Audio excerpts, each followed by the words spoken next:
Hi hello నమస్తే welcome to social post TV. నేను మీ anchor పప్పు. ఈరోజు మనతోని స్పెషల్ గెస్ట్ ఉన్నారండి. ఆ గెస్ట్ ఎవరో కాదు, సీనియర్ జర్నలిస్ట్ డివిఎస్ గారు మనతోని ఉన్నారు. ఏపీ రాజకీయాల గురించి సార్తోని మాట్లాడి తెలుసుకోవడానికి ప్రయత్నిద్దాం. నమస్తే సార్. నమస్తే. ఎలా ఉన్నారు సార్? Fine fine. సార్, చూస్తే కనుక ప్రశ్నించే మీడియాలను ప్రభుత్వాలు బ్యాన్ చేస్తున్నారు. దీని మీద మీరు ఏం కామెంట్స్ చెప్తారు సార్? ప్రశ్నించే గొంతులను మీడియాని బ్యాన్ చేయటం అనేది అణిచివేతకు పరాకాష్ట.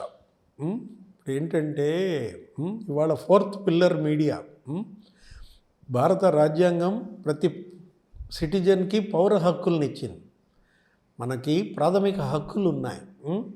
మనకి ఆస్తి హక్కు, వీటన్నిటితో పాటు వాక్ స్వాతంత్రం రాజ్యాంగం ఇచ్చింది, వీళ్ళు ఇచ్చింది కాదు. డాక్టర్ బాబాసాహెబ్ అంబేద్కర్ ఇచ్చిన వాక్ స్వాతంత్రాన్ని అణిచివేసే హక్కు వీళ్ళకి లేదు. కాకపోతే తాత్కాలికంగా పైచేయి కావచ్చు, ప్రశ్నించే గొంతుని అణిచేసే శక్తి వీళ్ళెవరికి లేదన్నమాట. మీడియా అనేది ఫోర్త్ ఎస్టేట్ అంటాం మనం. ఏ రకంగా అయితే చట్టసభలు, ఇప్పుడు శాసన నిర్మాణ ఇదొక పిల్లర్ అనుకుంటామో, బ్యూరోక్రసీ ఇప్పుడు ఈ పరిపాలన యంత్రాంగం అంతా ఒక సెకండ్ పిల్లర్ అనుకుంటామో, జ్యుడిషియరీ థర్డ్ పిల్లర్ ఎలా అయితే ఉంటుందో, మీడియా అనేది ఫోర్త్ పిల్లర్. దీనిపైన అణిచేయాలని చూస్తే చరిత్రలో కలిసిపోతారు. కాలగర్భంలో కలిసిపోయిన నియంత్రణలు ఎంతమందిని చూడలేదు మనం. ఇందిరాగాంధీ కన్నా గొప్పవాళ్ళ, ఆమె తెచ్చింది ఇంతకన్నా పెద్ద చట్టాలే. యాక్చువల్గా ఇందిరాగాంధీ మీడియాని అణిచేయాలని చూస్తే అప్పట్లో ఆమె భర్త ఎదురు తిరిగాడు, ఫిరోజ్. ఆమె తెచ్చినటువంటి చట్టాన్ని ఆయనే వదిలిపెట్టాడు లోక్సభలో, రాజ్యసభలో. అప్పట్లో ఎమర్జెన్సీ కన్నా గొప్ప దీన్ని తీసుకురాలేరు కదా. ఎమర్జెన్సీనే తట్టుకొని నిలబడినటువంటి భారతదేశం ఇందిరాగాంధీ అత్యవసర పరిస్థితి తీసుకొచ్చి అందరినీ జైల్లో పడేసింది. మీసా చట్టం తీసుకొచ్చింది. అప్పట్లో సంజయ్ గాంధీ ఢిల్లీలో పెద్ద పెద్ద ఇది చేసుకున్నారు. ఏంటి, అసలు జనాన్ని ఎత్తుపోయి బలవంతంగా ఫ్యామిలీ ప్లానింగ్ ఆపరేషన్లు చేయించేశాడంట.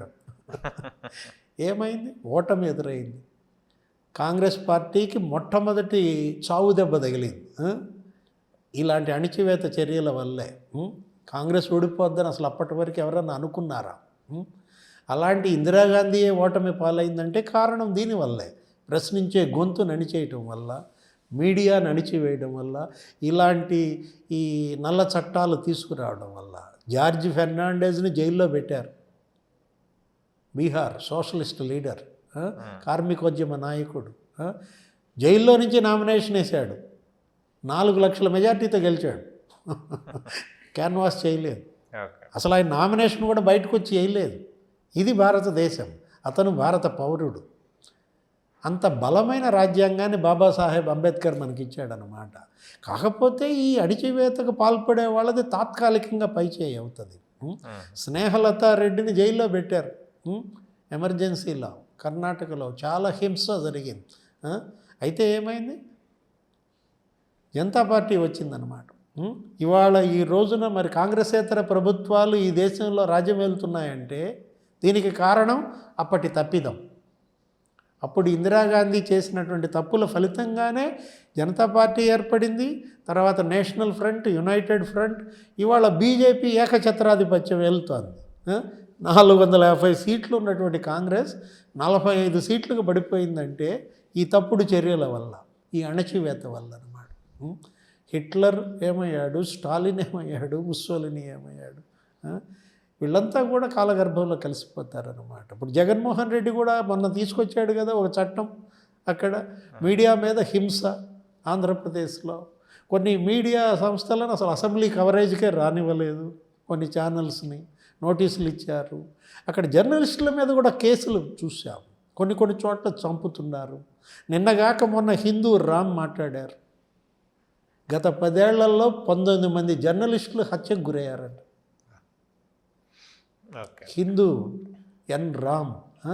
బీజేపీ ప్రభుత్వం ఎంత అణిచివేత పాల్పడుతోంది, ఎంత మోడీ ప్రభుత్వం ఇక్కడ హెరాస్ చేస్తోంది, ప్రశ్నించే గొంతుని అణిచేస్తోంది అనే దానికి ఎన్ రామ్ నిన్నటి స్టేట్మెంట్ ఉదాహరణ.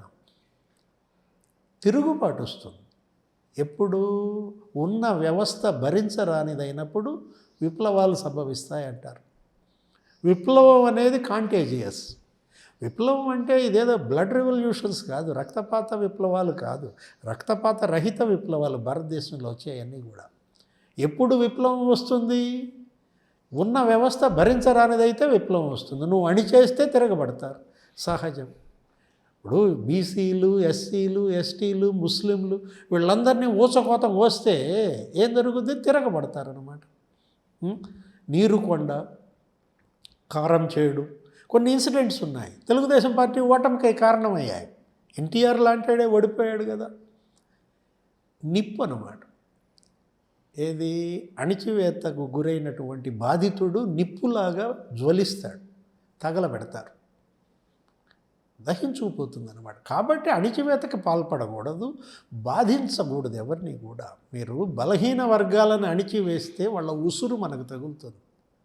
ఇప్పుడు బ్రాహ్మణులు ఉంటారు, వైశ్యులు ఉంటారు, వీకర్ సెక్షన్స్ అంటే చాలా తక్కువ మైనారిటీలో ఉంటారు. ఆ ఊర్లో ఎంతమంది ఉంటారు? వాళ్ళు 10 కుటుంబాలు ఉంటాయి, 20 కుటుంబాలు ఉంటాయి. వాళ్ళని మీరు అడిచేసినా, వాళ్ళ దగ్గర ఆస్తులు మీరు కబ్జా చేసినా ఏం జరుగుద్ది? వాళ్ళు కన్నీళ్లు పెట్టుకుంటారు. ఆ కన్నీళ్లు మీకు శాపాలు అవుతాయి, వాళ్ళ ఉసురు మనకు తగులుతుందంటారు. బలవంతుడు తనకేమని విర్రవీగితే ఏమవుతుంది? చలిచీమలు ఏకమవుతాయి, సర్పాన్ని చంపేస్తాయి అన్నమాట. సహజం, చరిత్ర చెప్పేది. మీడియా కూడా అంతే కదా.